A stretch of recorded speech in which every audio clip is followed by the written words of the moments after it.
Formerly known as Burma and home to 53 million, Myanmar is the second biggest landmass in Southeast Asia, a country of abundant natural resources with a young and multi-ethnic population. Its fledgling democracy was established in 2016, a year after Nobel Prize winner Aung San Suu Kyi won the country's first free elections for decades. Previously an isolated nation, it has since turned into one of the world's top investment destinations. Keeping a keen eye on its socio-economic progress, foreign investors have wasted no time in seizing the opportunities that this frontier market has to offer. The government is now focused on facilitating business, though it remains to be seen how the conflict in the Rakhine State will affect the influx of foreign investment. One of the things that we have noticed over the past 6 months to a year is that with the growing international focus on what is happening in northern Rakhine State with the Muslim Rohingya population, there is more and more questions being raised by shareholders of the major multinationals. So I think at this point in time, the best is to help understand what are the challenges, not only in Rakhine State, but even as Myanmar opens up. There are 14 states and regions. All have development challenges. Totally agree for the peace. To get a peace, we need to negotiate, we need to discuss, and we need to bring all our ethnics to the table. But in parallel, we also need to focus on basic infrastructure development for all the regions. Myanmar is a kind of last frontier for doing business in Asia. The country is totally unspoiled. There are a lot of opportunities for investors in various sectors for doing business in Myanmar. And also Myanmar's infrastructure is still very weak, but weaknesses of infrastructure is opportunities for investors. The sheer size of Myanmar alone throws up almost unlimited prospects for foreign investors wishing to plough capital into the country's infrastructure, as the government's program totals $120 billion between now and 2030. In our country, the total generation is just 3,800 megawatt total generation. We have a 51 million population. Our country, 25% bigger than Thailand, about 2 over time from Vietnam. So this is a big opportunity. We also have an opportunity to rely on foreign energy resources such as LNG. Now this comes with a caveat. LNG prices are very much depressed for the time being because of the drop in global oil prices. But from a long-term point of view, they won't always be. So in terms of meeting short-term needs, that's another avenue that we can almost immediately leverage. From 2013 to 2020, there's about 20 gigawatts of power, potential power opportunities here in Myanmar. So we decided that Myanmar will be like a land of opportunities and the bridgehead for Sembcorp to enter into Myanmar. Sembcorp Minjan Power Plant, right, is situated in Mandalay. It's a 225 megawatts combined cycle gas-fired plant. It is currently the most efficient power plant in Myanmar. With 225 megawatts, it can light up the lives of 5.3 million people.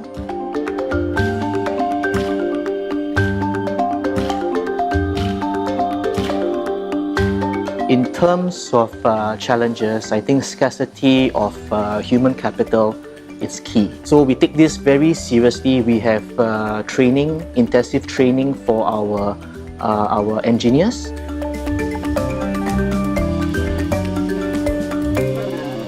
I have the CSR executive that goes around to the villages to identify, to speak to the village heads in terms of refurbishment of schools.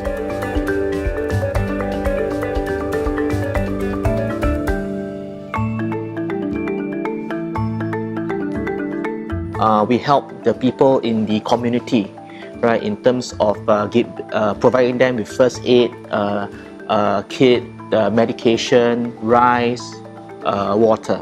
So basically with this stakeholder engagement process, we are able to communicate with the villagers, any grievances that they have.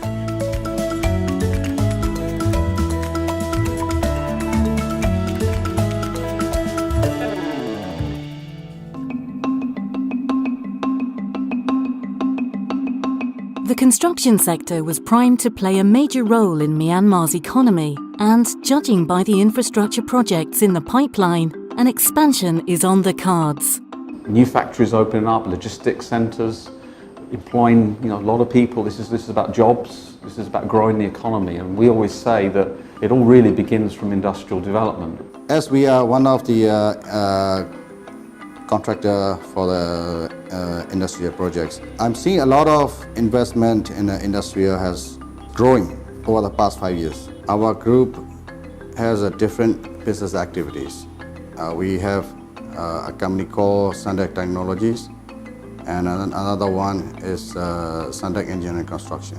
This is the engineering business within our group. This is one of the core businesses.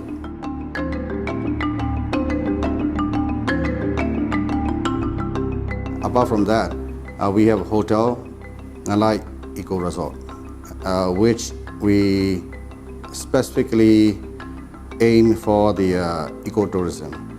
It is a resort located on the reservoir, and also the theme aesthetic is blended with the nature and also the culture. Because if you see in the resort, all the buildings which we built are the old buildings from the villages. These are all teak villas, and we converted into the hotel rooms.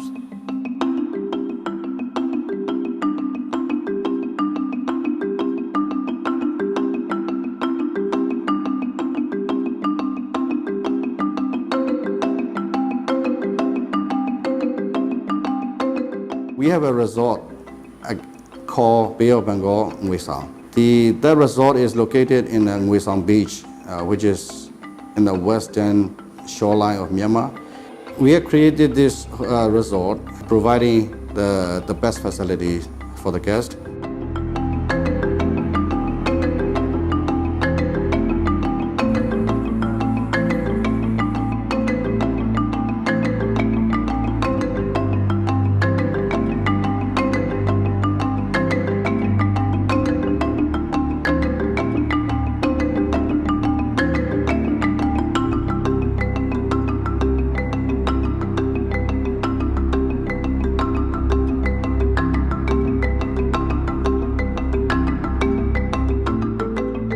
Sandek Engineering Construction started from 2003, and we have performed various projects, mostly infrastructures and industrial projects. One of the prominent project in Myanmar, it is called Tilawa Special Economic Zone Development Project. The job which we are performing, all the infrastructure, electricity, like drainage, sewage, water supply.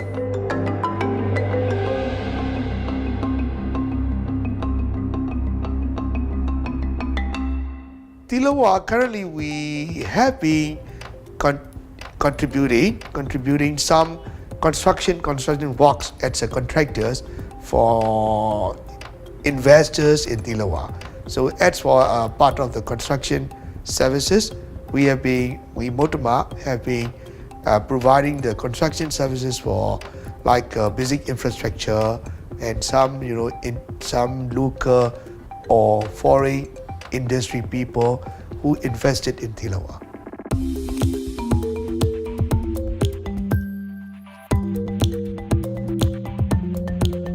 One of our major interests is infrastructure development investment. Because as you know very well, a country like Myanmar, we need a lot of infrastructure development. Motoma Holding consists of 4 major pillars. The first one, it's a trading, and second, it's a construction, third, it's a manufacturing, and fourth, it's a development. We started with trading, and trading, it's one of the biggest part of our group. Also manufacturing, our manufacturing capacity of steel components for construction industry, we can produce up to 60,000 tons per year. So this will also become one of the vital parts under our company and one of the largest of its kinds in Myanmar.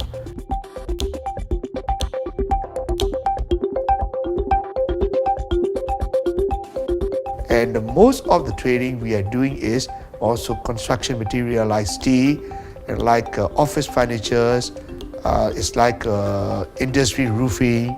So these mostly are construction industry affiliated materials.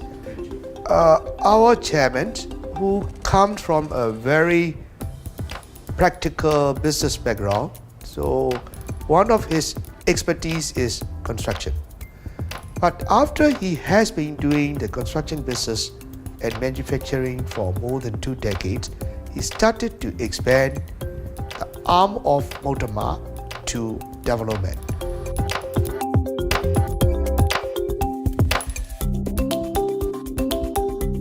Currently, there are planned 12 projects in Myanmar.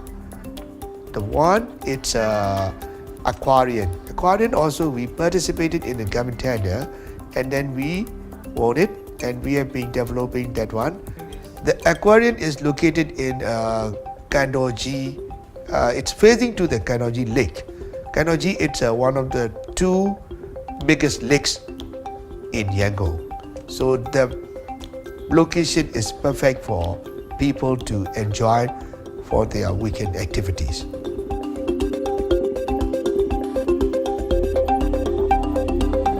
Another one, it's an M Tower, which is directly linked with the commercial, and we decided and we also gave the construction contract to the foreign company to learn from them, and because of the quality, although we are quite professional in construction, we decided not to do by ourselves. M Tower will become a first ever international standard business tower in Yangon.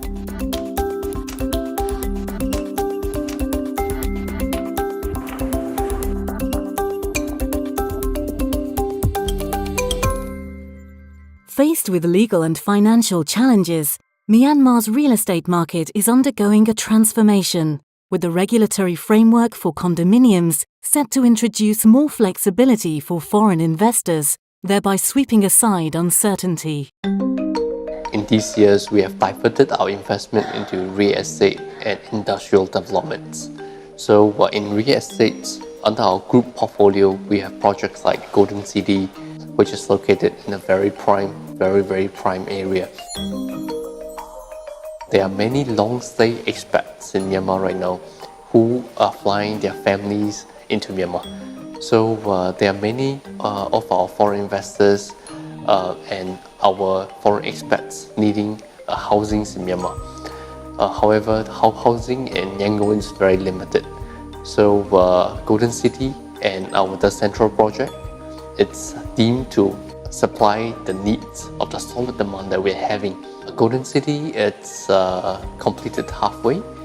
We have completed 2 phases, phase 1 and phase 2.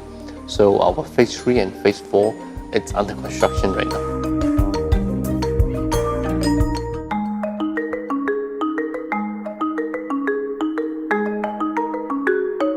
The poor state of transport infrastructure in the country has urged the government to set up a wide plan to increase and update the connectivity network, which will turn the current road, rail and port gaps into investment opportunities. We are facing every day with the traffic jam on the way. To go to city center, it takes over 1 hour. And sometimes it takes 2 hours. We waste our valuable time in the car. So that's why I just create a very innovative plan for the water transport for Yangon.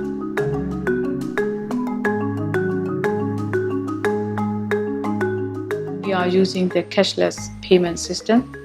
We are using the GPS monitoring system, and then we train our crews and captain trained by Australia cruise operator.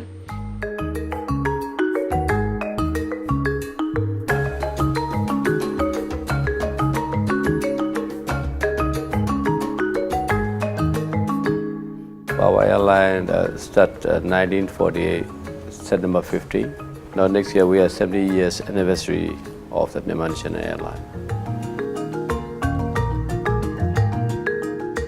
2015, December 5th, full Myanmar Airways transferred the Myanmar National Airline. So at the time, we are state-owned enterprise.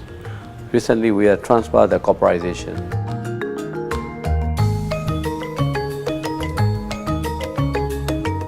So before Myanmar Airways launching only domestic after 1993, so we will start at 2015. So at the time, one of the big companies from GCAS released from the Boeing Embraer aircraft. So after that, we launched to the Hong Kong, Singapore, Bangkok, Chiang Mai, Kaya.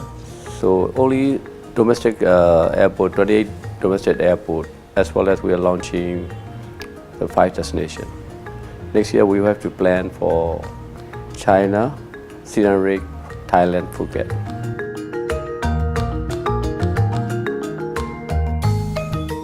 So our airline last 2015, we carry 500,000. 2016, 1 million. In this year, I expect 1.6 million. So we have the whole country. Every area is very beautiful and very natural resources.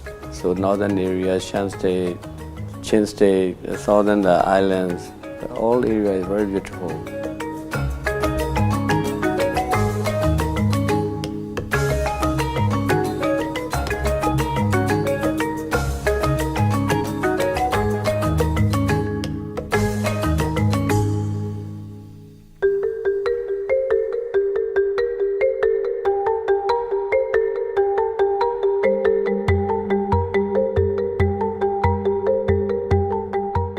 Not only do Myanmar's people radiate warmth and friendliness, in tourist terms they live in all but virgin territory. Lessons have been learned from the country's own experience and also from neighbouring countries, and the sector now hopes to build a sustainable tourism model that both preserves and promotes its fascinating multi-ethnic culture and breathtaking scenery.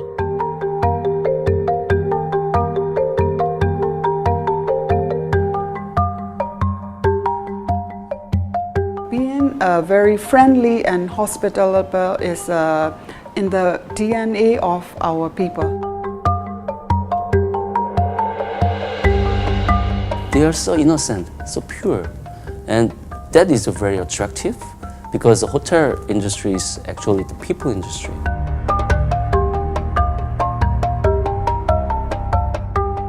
We very proudly also have 474 hotel rooms, an amazing banqueting and conference center on level 2 that extends right through on one floor into the bars and restaurants.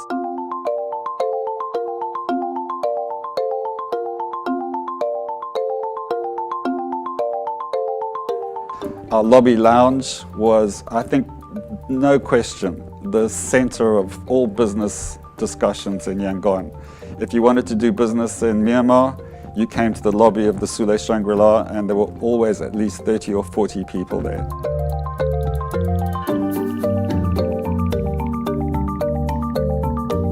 Our lobby is designed also strategically that it links through to another project of ours, the Sule Shangri-La Retail Mall and Offices. So we provided, again, as we were pioneers in the hotel, the first grade A offices with floor-to-ceiling heights of 2.7 up to 3 meters. High-speed lifts on 2 levels, so you have a high level and a low level of access, which again provides fast and easy access for people to get to their offices, and sufficient parking for all the offices, retail, and in addition for the hotel people.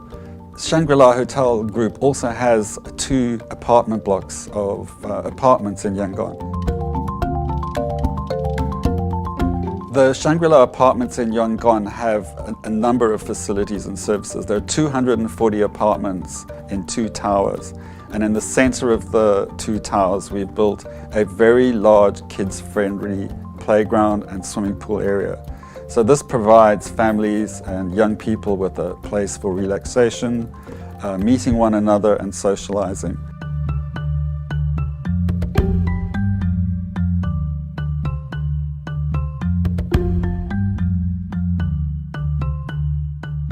I have 4 river cruise, and then 2 luxury boat and 2 boutique charmant boat. We are operating from Yangon to Delta area, from Delta area to Pye, and from Pye to Mandalay, Bagan. Along the river, we can do 2 sightseeings every day.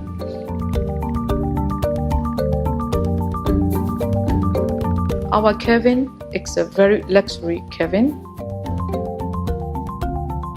We provide free flow wine and drink, and then we have a 24-hour service on board.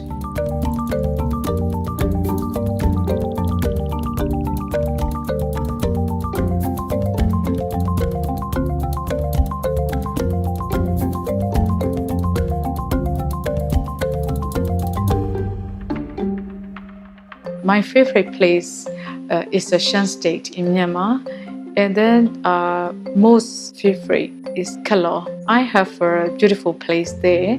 I start to build a beautiful hotel.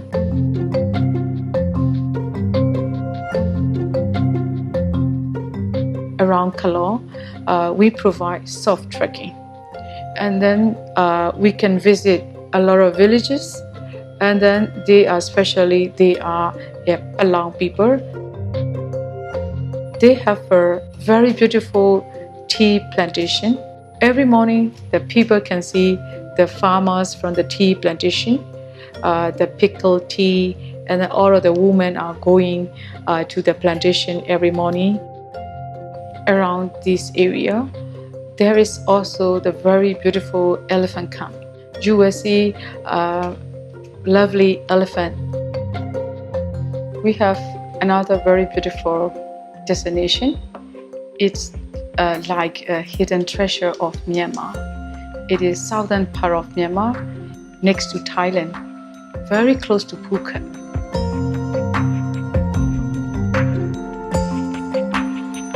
Crystal water is a blue crystal, white sand, and a lot of tree.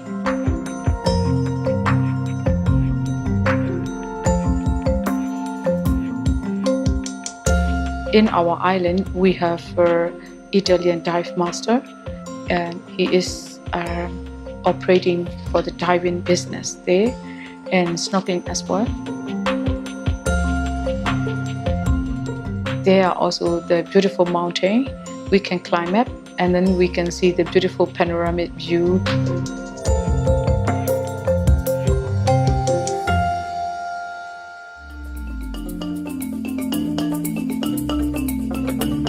Myanmar's infrastructure and tourism sectors could act as catalysts for the country's general economic development.